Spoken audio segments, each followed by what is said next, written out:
Sejarah kita dibalikkan selama berabad-abad. Nusantara bukan bayang-bayang bangsa lain. Panel part 3 Borobudur menyimpan jejak Mahecakya yang disembunyikan. Bangsa Saka adalah penjelajah samudra dan pembawa dharma dunia. Kita bukan penerima budaya, kita adalah sumbernya.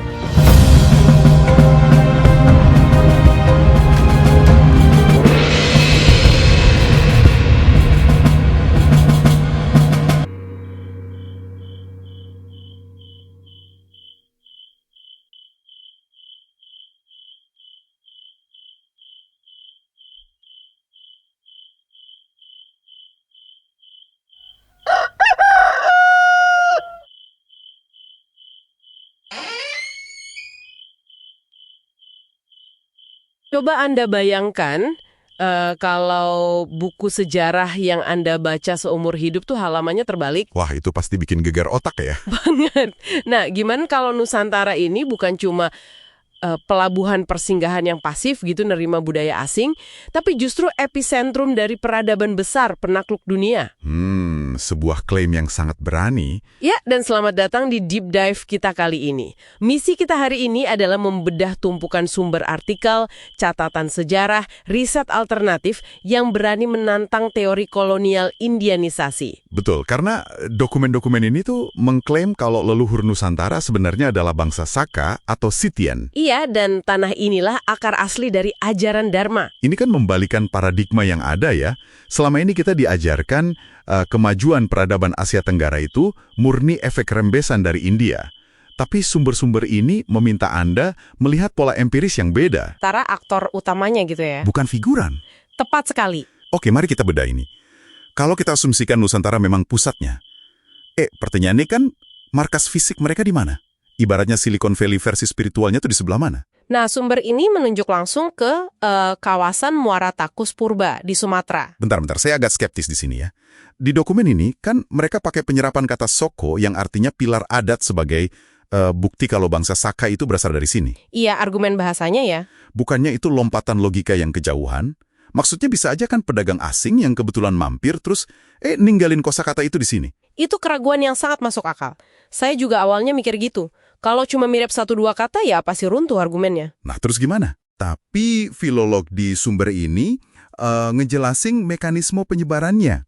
Mereka melacak akar kata Soko ini menyebar keluar tuh bertepatan sama jalur pelayaran kuno dari Svarnadvipa atau Sumatera. Oh, arahnya dari kita keluar ya, bukan sebaliknya? Betul. Dan ditambah lagi, kata Soko ini bukan sekedar diserap jadi bahasa gaul zaman dulu.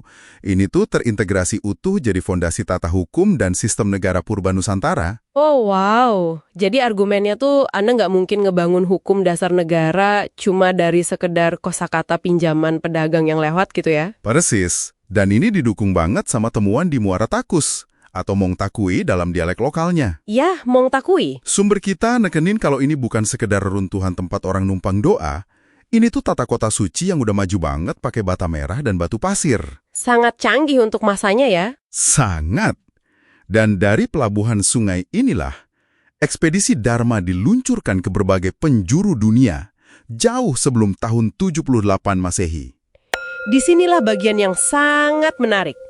Kalau peradaban ini sebegini canggih dan ekspansifnya, gimana bisa sejarah akademis dunia nyatatnya beda? Ya, di sini sumber kita menuding adanya manipulasi waktu oleh catatan kolonial.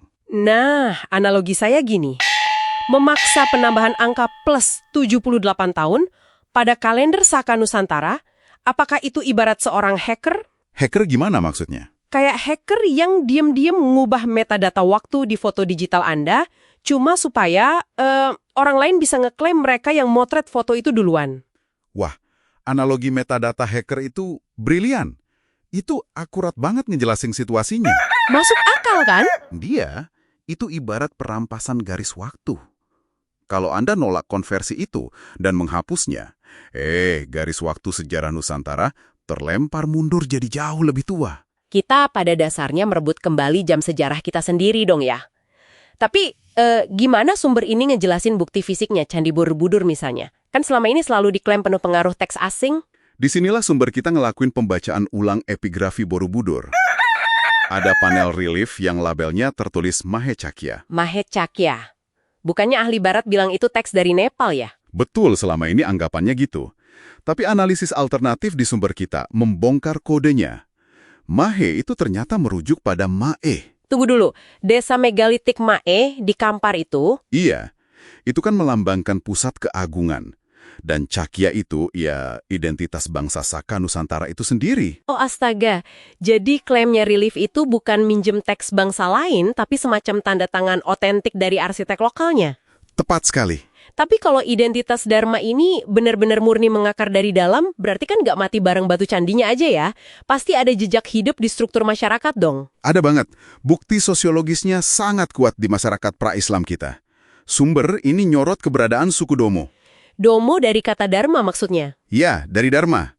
Tugas mereka menjaga kemurnian tata tertib spiritual. Terus ada juga suku Bodhi, dari kata Bodhi, yang mewadahi kaum cendekiawan. Struktur sosial mereka udah sangat terbuka pada intelektualitas ya? Sangat terbuka. Menarik. Keterbukaan ini seolah jadi jembatan logis ya. Karena kalau tatanannya udah sekuat ini, pantas aja pas Islam masuk awal abad ke-7 via Pelabuhan Barus, tuh prosesnya sangat damai. Anda nangkep benang merahnya. Nggak ada benturan keras atau invasi militer, karena ya Islam masuk lewat dialektika. Lewat utusan bernama Abdullah itu ya? Betul. Nilai-nilai Islam awal ini melebur aja gitu ke dalam tatanan Dharma yang udah terstruktur tadi, tanpa ada paksaan sama sekali. Luar biasa. Jadi apa artinya ini semua untuk Anda yang mendengarkan? Deep Dive ini pada dasarnya ngajak kita melihat dokumen yang mengembalikan Nusantara ke kursi pengemudi sejarah. Bukan sebagai penerima pasif di pinggiran ya? Betul. Melainkan epicentrum peradaban dan pemilik sah kalender Saka yang bebas dari manipulasi metadata kolonial tadi. Ya, dan membaca tumpukan sumber ini, terlepas dari Anda setuju 100% atau enggak, itu memaksa kita mikir kritis. Dan